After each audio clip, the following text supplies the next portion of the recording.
श्री स्वामी समर्थ. शुभ सकाळ सगळ्यांना. आता सगळ्यात अगोदर बघा सकाळी सकाळी देवपूजा आवरून घेतली. त्याच्यानंतर ना सकाळचे बघा असं मस्त कोवळा ऊन पडलं होतं. 9:30 वाजल्या होत्या आणि सगळं माझी कामं वगैरे आवडली होती. भांडी कपडे वगैरे झाली होती.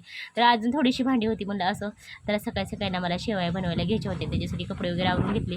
आणि हे बघा असं पीठ मळून एवढी जर मेहनत करावी लागते का नाही पीठ मळायला, खरं सांगते भरपूर असं मेहनत करावी लागते पीठ मळण्यासाठी. आणि एक 5-7 दिवस झालं बघा व्हिडिओ काय शेअर केला नाही तुमच्याबरोबर. तर व्हिडिओ नक्की शेवटपर्यंत बघा. सगळे एक करून ना सगळे व्हिडिओ मी तुमच्याबरोबर शेअर करणार आहे. तर एवढ्या छान शेवया होत होत्या का नाही, खरं सांगते खूप असं शेवया. आणि अक्षताचं म्हणणं होतं की आपल्याला पण शेवया बनव. तर अजून काही मी बनवले नाहीत बरं का घरी. आणि संध्याकाळच्या जेवणासाठी आज पहिल्यांदा ना सीझनचा आंबा असा आणला होता. तर आज मला आमरस बनवायचं होतं. तर हे बघा असं स्वच्छ धुणं वगैरे घेतली. आणि इतका छान आंबा होता ना, खरं सांगते भरपूर असा. आणि एवढं छान आमरस झालं होतं बघा. आणि सोबत तोंडी लावण्यासाठी सुक्कं वांग. आता ना सकाळचे बघा 5 वाजलेले आहेत. आणि आता कुठं चालू काय नाही ते पुढं सांगतेच तुम्हाला. तर व्हिडिओ नक्की बघा.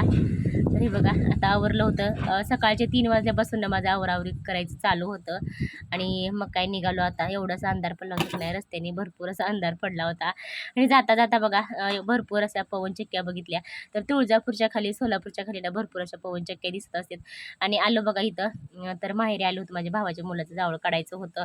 मग काय सगळ्या बहिणी बहिणी असं एकत्र बसलो होतो. आणि हे जे बघा अद्वित ना माझ्या भावाचा मुलगा इतका गोड आहे का, इतका हे करतो ना, इतका मस्ती करत असतो ना भरपूर असं.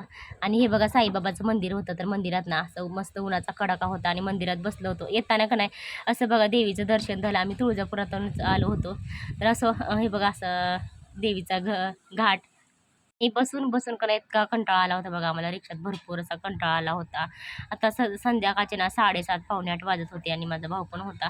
मग काय माऊलीच्या पप्पांनी आमच्यासाठी ना असं मस्त चहा आणला होता.